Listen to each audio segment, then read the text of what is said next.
சர்ச்சில் காணிக்கை எடுக்கிறாங்க. எதுக்கு காணிக்கையை பாஸ்டருக்கு கொடுக்குறீங்க, சர்ச்சுக்கு கொடுக்குறீங்க? நீங்கள் ஆசீர்வதிக்கப்படணும் தானே நீங்கள் சர்ச்சுக்கு போகிறீங்க. சர்ச்சில் காணிக்கை எதுக்கு எடுக்கணும்? டைரெக்டாக ஒரு பாஸ்டர் காணிக்கையில் இப்படி எண்ணி நேராக கடவுளுக்கு பேங்க் அக்கௌண்ட்டில் போட்டு அவர் செலவழிக்க ரூபாயும் கொடுக்குறாரா? அப்படி ஒன்றும் இல்லையே. அப்புறம் எதுக்கு சர்ச்சில் காணிக்கை? ஊழியத்து தேவைகளுக்காக. ஊழியத்தை செய்வது, ஊழியத்தை தருவது கர்த்தர். ஊழியத்தை செய்வது யார் தான் செய்கிறாங்க? மனுஷர்களாகிய நாம் தான் செய்கிறோம். மனுஷர்களாகிய நாம் செய்யும் பொழுது நமக்கு சில தேவைகள் இருக்கிறது.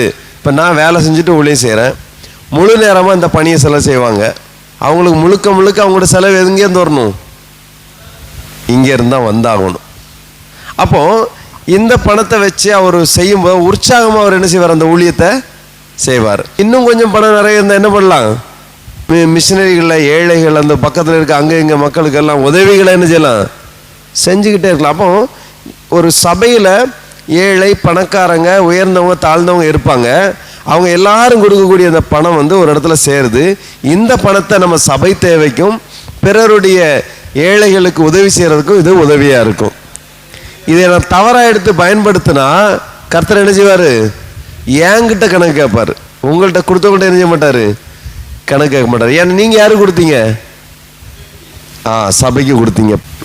நம்ம சொந்த வீட்டில் ஒருத்தர் கஷ்டப்பட்டு இருக்கும்போது அவருக்கு வேண்டியதை நாம் செய்யாமல், அவரை முழுசாக திருப்திப்படுத்தாமல், சின்னதாக அவரை கவனிச்சுக்கிட்டு ஊரில் உள்ள எல்லாருக்கும் நான் உதவி செய்ய போகிறேன்னு சொன்னால் அந்த ஆளை நம்ம என்ன லிஸ்ட்டில் வைக்க முடியும்? கர்த்தர் எப்படி பார்ப்பார் அவரை? முதல்ல உன் வீட்டில் இருக்க ஆளை மேலே நினைச்சு முதல்ல வீட்டில் இருக்கக்கூடிய அந்த ஆளுடைய குறைவை நிறைவாக்கு. அதே மாதிரி தான் நாமளும் நமக்குன்னு ஆண்டவர் ஒரு சபை கொடுத்துருந்தாருன்னா அந்த நம்ம சபையை நம்ம உணர்ந்தோன்னா, அந்த சபையில் நமக்கு நல்ல ஆகாரம் கொடுக்கப்படுதுன்னா அந்த சபைக்கு நம்ம முதல் தேவையை சந்திக்கணும். பிற ஊழியங்களுக்கு, பிற ஊழியர்களுக்கு, பிற ஏழைகளுக்கு நம்ம ஹெல்ப் பண்ணுற தப்பே கிடையாது. ஆனால் உள்ளே இருக்க ஒருத்தனை பட்னி போட்டு நீங்கள் வெளியே போனீங்கன்னா அது ஆண்டவர் என்ன செய்வார்? என்ன செய்வார்? கணக்கு கேட்பார், பதில் சொல்லணும். கரெக்டா இல்லையா? ஆனால் தெய்வ குற்றங்கள் ஒன்றும் இதுக்கும் அது மறுபடி சொல்கிறேன், காணிக்கை கட்டாயம் கிடையாது. நீ கொடுத்தா உண்மையாக கொடு. அதுக்கு ஒரு நியாயம் மனசாட்சின்னு ஒன்று இருக்குல்ல, அப்படி செய்யுங்க. அப்புறம் தசம பாகம் நான் சொன்னேன், புதிய ஏற்பாடின்படி தசம பாகம் கட்டாயம் கிடையாது.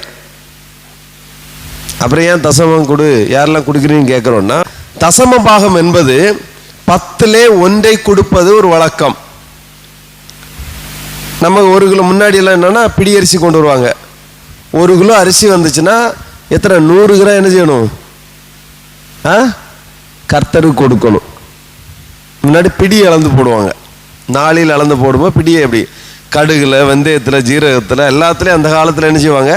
சபை. இதனால சபையுடைய தேவைகள், அந்த சபையை நடத்துகிற லேவியர் ஊழிய ஆசாரிய குடும்பங்களுடைய தேவைகள் சந்திக்கப்பட்டிருந்துச்சு. அப்போ இன்னைக்கு அப்பொருட்கள் ஒன்றும் இல்லை. ஏன்னா தோட்டங்கள் குறைஞ்சிட்டு மக்கள்கிட்ட இல்லை. அப்போ பணத்தை கொடுக்குற அவன் தேவையானது என்ன செய்யட்டும், வாங்கி தின்னுட்டு சந்தோஷமாக ஊழியத்தை செய்யட்டும் பணத்தை கொடுத்துட்றோம். சரியா?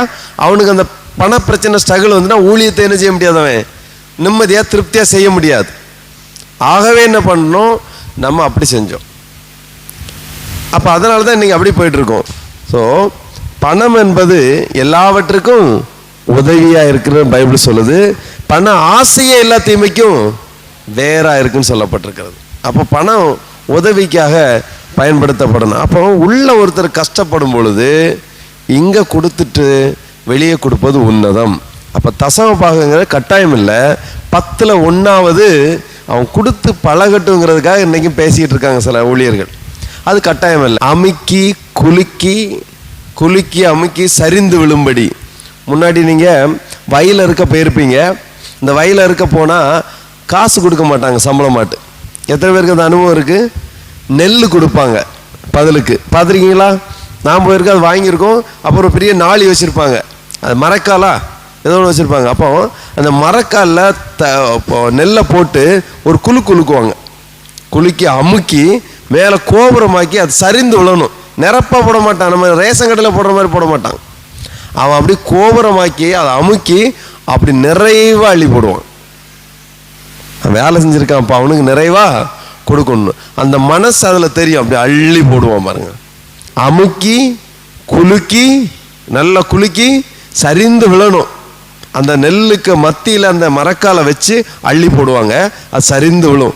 அதை எடுத்து ஒரு பையில தட்டி அவங்களுக்கு கொடுப்பாங்க. சாக்கில் இத்தனை மரக்கால் ஒவ்வொருத்த வேலைக்கு தகுந்த மாதிரி கொடுப்பாங்க. புதிய ஏற்பாடு ஆண்டவருக்கு எப்படி கொடுக்கணுமா? நீ எந்த அளவினால் அளக்கப்படுகிறாயோ அந்த அளவினால் உனக்கு அளக்கப்படும் அப்படி சொல்லப்பட்டு. அப்போ புதிய ஏற்பாடுபடி தசமபாகம் கட்டாயம் இல்லை. ஆனால் தேவைகள், சபை தேவைகள் என்ன செய்யணும்? சந்திக்கப்படணும். உங்கள் முன்பாக உங்கள் கண்களுக்கு இந்த சபையில் என்ன தேவை இருக்குன்னு சொல்லி மனசில் தோணுச்சுன்னா அது என்ன செய்யணும்? உங்களால் செய்ய முடியும்னு நினைஞ்சிடணும், செஞ்சிடணும். உங்கள் முன்னாடி உங்கள் பார்வையில் இந்த மாதிரி விஷயங்கள் தெரிஞ்சிச்சுன்னா கேட்காமலே செஞ்சிடணும். இதுதான். அப்புறம் கொடுக்கும்போது அந்த மனசார நிறைவாக கொடுக்கணும். புதிய ஏற்பாடுபடி கணக்கு பார்க்காமல் கொடுக்கணும். 10ல் 1 இல்லைங்க, ஆண்டவருக்கு என்ன செய்யணும்? கொடுக்கணும். அப்படின்னு கொடுக்கறது தான் புதிய ஏற்பாடு காணிக்கை. ஸோ கட்டாயம் கிடையாது. புதிய ஏற்பாடில் காணிக்கை என்ன கிடையாது? கட்டாயம் நீ காணிக்கை கொடுத்தா தான் பரலோகத்துக்கு வரணும்னு சட்டமும் கிடையாது. கொடுங்கள், அப்பொழுது உங்களுக்கு கொடுக்கப்படும், அவ்வளோதான். எந்த அளவினால் அளக்கப்படுகிறாயோ அந்த அளவு. அப்புறம் உற்சாகமாய் கொடுக்கிறவர்களிடத்தில் யார் பிரியமா இருக்கிறார்? ஊழியரும் பிரியமா இருப்பார். அதனால கிறிஸ்துக்குள் அன்பானவர்களே, எந்த நேரத்திலும் நாம உள்ளவங்களை பட்டினி போட்டுட்டு வெளியே ஹீரோவாட்டு லாந்தக்கூடாது. அது மிக தப்பு. பாருங்க, அந்த நம்ம ஊரில் செஞ்சிட்டோன்னு சொல்லி ஒரு பெருமை கிடைக்கலாம், வேற ஒரு ஊழியருக்கு செஞ்சிட்டோன்னு பெருமை கிடைக்கலாம். தப்பு ஒன்றும் இல்லை, செய்கிறனால அவங்க குறைவில் நம்ம செய்கிறது தப்பு இல்லை. ஆனால் இங்கே குறைவு இருக்கும்போது நீங்கள் போனீங்கன்னா கர்த்தர் நிச்சயம் என்ன செய்வார்? கணக்கு கேட்பார். எனக்கு அடுத்த வேலைக்கு இல்லை, நான் இப்போ என்ன செய்கிறேன்? ஆண்டவர் எனக்கு செய்வார்னு சொல்லி போட்டேன் பாருங்க, அங்கே ஆண்டவர் என்னுடைய தேவையை சந்திக்கிறார். Praise the Lord. இதுதான் ஆண்டவருடைய கரம். ஆகவே அந்த மாதிரி கொடுக்கணும். இன்னொரு குறிப்பு நான் சொல்லிடுறேன். ஏழை தாய் காசு போட்டது ஆண்டவர் மெச்சி பேசுவார். அப்போட்டு 2 காசு தான் அப்படின்னா இருக்கிறதுல ரொம்ப குறைவான காசு அவங்க வச்சுருந்தாங்க. அந்த காசை போட்டாங்க. அந்த காசை போட்டதுக்கு ஆண்டவர் அவளை மெச்சி பேசுவார். என்ன மெச்சி பேசுவார்? எல்லாம் கவனிங்கப்பா, இந்த ஏழை விதவை தாய் தான் இன்னைக்கு காணிக்க அதிகமாக போட்டாங்க அப்படின்னு சொல்லி. அதனால சீஷர்மாரெலாம் கடுப்பு ஆகி கேட்டானுங்க, யோ அந்த மாதிரி 2 காசு தான் போட்டாங்க, நாங்கள்லாம் எவ்வளவு போட்டோம் தெரியுமா? நீர் என்ன பேசிகிட்டு இருக்கிறன்னு. அர்ஜுனார், நீங்கள்லாம் இருக்கிற நிறைவுலேருந்து எடுத்து கொடுத்தீங்க. என்னதுல எடுத்து கொடுத்தீங்க? நிறைவுலேருந்து கொடுத்தீங்க. உங்களுக்கு 10 மூட்டை அரிசி இருந்து 1 மூட்டை அரிசி தூக்கி கொடுத்துட்டேன். 10,000 ரூபா பணம் இருந்தால் 1000 ரூபா கொடுத்துட்டேன். உனக்கு 1000 ரூபா பெருசு தான், இன்னைக்கு நீ தான் பெரிய காணிக்க கொடுத்த, இல்லைன்னு. ஆனால் அவ தனக்கு அடுத்த வேலை வாழ்வாதாரத்துக்கு இருந்த, அடுத்த வேலை சாப்பாட்டுக்கு இருந்த மொத்தத்தை அவள் கொண்டு போட்டா. ஏன் போட்டா தெரியுமா? கர்த்தர் தருவார்.